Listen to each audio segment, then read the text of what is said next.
Hey, I'm Justin Case, and I am here. I'm sorry, I can't remember your name. You got to flip that around so I can Ben read Ferraro. it. Ben with DeEEP Network, and I'm so glad to meet you here. I've been talking about DeEEP with some other people for a while now. I definitely have questions, so I appreciate you being interviewed here. Happy to give you as many answers as I can. Okay, why don't we just pull one of these over here? Totally. And first of all, you can just explain to people what it's for, why you'd want to put it in your house. Yeah, so this is a DeEEP Network device. The reason you want to put this in your house is we give rewards to people who are running Web3 workloads on this device. So as opposed to somebody paying to run a Web3 workload on Amazon or Azure or some public cloud like that, Right. you can now run that right here on this DeEEP device. And we give you earnings from that being run. Okay. So it's actually decentralized, and you have people who are looking to use compute power on it to do things. Yeah, exactly. And so our company, DeEEP, we have a parent company called NerdNode. Okay. And we've been doing Node as a service providing for the last 3 years. Oh, okay. So we've got a lot of customers that are already paying us to run Web3 workloads, Okay. nodes, those types of things for them, right? All right. We've been running that on some of our own hardware and some cloud services for all 3 of those years, right? Okay. And the whole time we've been thinking, okay, we need to get this on a real DeEEP. And so DeEEP has been our project to say, okay, it's time to move Web3 Right. onto DeEEP, Okay. right? But it took us a while to get all those automation pieces done right. Right. So when you think about how you run a Web3 node, normally you need a whole bunch of like experience in being a DevOps engineer. You need to know how to like use Linux command line, Right. all that type of stuff, right? That's hard for a lot of people. So we made that all kind of one-click deploy from the website. Okay. And now we've made that so all of that can be run on a device in your own home. Okay. So that you don't have to be an expert in networking or computers or anything like that to host a DeEEP device. You know, I'm sorry, I got to stop. You're making me think of something. Now, Okay. I come from a tech support background. Sure. I do. So that's the first thing. When you started talking about all of the things about being a server engineer, Yeah. you know, like this is at my house. What happens when Right. when something's wrong with it? Right. You tell me. What? Yeah. So for the most part, we can remotely fix any software issue on Okay. this box. So it has a couple different fail-safe modes that if it fails to boot, it'll boot into a B mode that Okay. has a copy of the original system. And if that for some reason fails, it fits into a recovery mode that dials home and asks for a new package. Okay. If that doesn't work, we can actually send you a file on a USB stick that you plug into the front, and it'll reflash the whole thing. Oh, okay. So we've tried to make it like extremely robust Right. to if there's any like corruption or errors. Okay. If- Because of course everybody, including you, wants to have as much uptime as possible, Yeah, right? totally. Uptime means more rewards Yeah, too. that's how everybody earns rewards. Okay. Right? So, and then if the hardware goes bad, we have a 2-year warranty on the device. So send it back to us. We'll get your replacement device out. Oh, okay. Nice. And if outside of that 2-year mark it happens, like this box is super serviceable. So you can pop it open. Okay. The RAM is like right under here. The hard drives are right here. You can add a GPU. Like there's lots of different things. You can service this box. Okay. So in the future, if you guys had opportunities to earn better rewards to up by upgrading, Yeah. that might be even feasible. Yeah, totally. That would be awesome. This box is designed to be upgraded. You can add GPUs. We've got Thunderbolt 4 on the back here, so you can add external storage. Okay. There's space to add more internal storage. Extremely upgradable box. We've got 10 gigabit Ethernet on the back, so Okay. like even into the future when we're all running 10 gigabit Ethernet at home. I got we're 2, good to but go. I don't got 10. Yeah. I don't think they even do that in fiber optics yet. But that would be really cool. I just got it installed in my house this week, so I'm excited. Very cool. Very Yeah. cool. Let's talk about tokenomics here. So Sure. you guys are not on mainnet yet. Not yet. Okay. Yeah.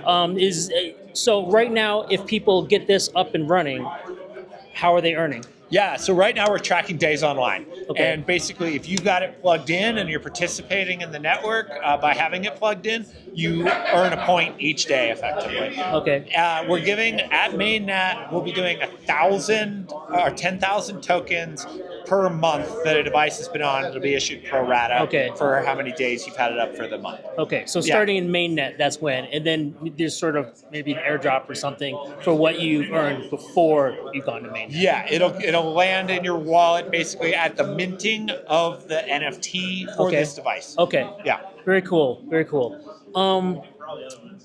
So sorry, I'm just thinking. I really do like the idea that you can open it up and you can do other things for it. I know it was mentioned that like I mentioned before, Helium Deploy. I think JD was mentioning. It is actually a good piece of hardware. Like you got this. Yeah. You didn't custom design it, right? You actually got this from somebody who just makes servers. We buy the hardware from a company called Minis Forum. Okay. And they are a top-notch mini PC maker. Okay. So if you go look them up, you'll be impressed with their stuff, right? And so this is a high-end piece of equipment. And one of the reasons we did that is if you don't like Deep Network after you've participated in it, which I sincerely hope that is not your experience, I hear you. But you can put Windows or Linux or whatever you want on this, and it will be probably the best computer you have in your house, right? It's got 32 gigs of RAM, an Intel i9, 1 terabyte NVMe drive. Like, it's an awesome computer by its own right. Now, I have to ask this question because this is always what stopped me. I know we've been talking here at ETH Denver all about nodes these days and AI, and everybody's got nodes. Either they want you to install software on your computer or on your phone, or they have a device. Yeah. My biggest concern is I work in a cybersecurity company. Okay. So I get a little paranoid. Yeah, so as you should. Help alleviate that. Yeah. So on the box itself, we use trusted platform modules inside, which basically validate the boot process of the whole system. So we have special keys that we've installed at the factory that make it so only our OS can boot on this device unless you erase it all. Okay. Right? So that means that unless you physically go tell it to revert to Windows or something like that, it can only run DeepOS. Okay. And then DeepOS is signed, and that has to be signed with a physical key at our offices. So you can't load something else on here. Then we validate that at every single boot. Okay. The hard drive on here is encrypted on top of that. And that's where all the data lives. There's two different encrypted partitions. Okay. One that stores data that can be ephemeral. Okay. And that if you reset the box, all of that disappears. Okay. Another one that stores your manufacturing information and how to get on the Deep network. Okay. All right. Both of those are secure. Then when we load packages on to run nodes, all of that is signed and has to do a validation that the software that it's running is the same software that we intended to run on it. So it can't sideload malicious. We all heard about the hack this last week where somebody replaced a JavaScript binary with a different one that started stealing keys, right? Right. Well, everything is signed on this box. So we can't, if somebody tried to replace that and sideload it somehow, if they could even figure out how to get into this box, it won't run it. Fair enough. Right? Fair enough. So, they're selling the miners behind me. You can see people taking pictures. I got to go buy one soon. I think he says there's only one left. So, yeah, there's one left today. I'm either going to get it from you guys or there it is. It's too late for me, man. Okay, that's okay. I'm not bitter. But thank you for talking to me about this. I definitely appreciate it. I've been interested in it. I said, I guess I'm going to have to ask one last question before we go, and that is just, people talk to me and ask me, why don't you use ASIC miners or GPU miners? And I always tell them, because it takes so much electricity, and I don't have solar panels. I'm not going to waste all of that electricity on it. For this to be running at my house, how much electricity are we talking about? Yeah, it's about the same as an incandescent light bulb. So about 100 watts max is what we're generally seeing. So not a big deal. Not a big deal compared to, like I said, these ASIC miners that are going to ASIC miner or anything. Or I'm going to pay somewhere between $50 to $300 a month for electricity. No, it's significantly lower than that, similar to a light bulb. All right, definitely appreciate that. Yeah. Hey, thank you for your time. Great. And if you guys are looking to buy one, you can get it from either. You guys don't sell them directly, right? We do have a sale going on right now on our website, but you can also go to Helium Deploy, so deep.network with 3 E's in deep, or Helium Deploy. All right. You can buy it. And if you do use Helium Deploy, you can use, I believe it's just in case 2 to get $50 off. but I will verify that and put it in the description below. Thank you again, and I hope you all have a great evening.